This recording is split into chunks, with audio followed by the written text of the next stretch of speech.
মানুষের ভাই এত পরিমাণে প্রবলেম, যেইটাই করি ওইটাই তাদের প্রবলেম। মানে কি বলবো, এখন আউটফিট নিয়ে পর্যন্ত মানুষের প্রবলেম। হ্যাঁ, আউটফিট, হেয়ার কাট, এগুলা নিয়ে অনেক আগে থেকে প্রবলেম।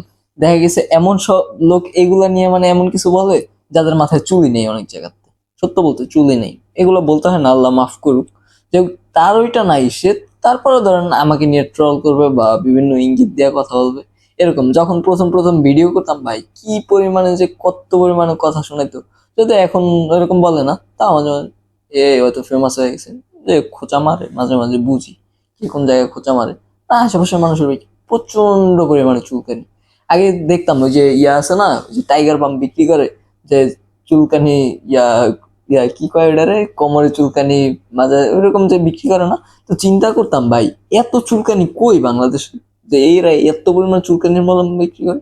এখন দিয়ে ভাই এগুলো গিয়ে বিক্রি করে, মাঝে মধ্যে মন চায় ওটির মানে ফ্যাক্টরি দিয়া লই, দিয়ে এরপর করে মলম এমনি দিয়ে দিই।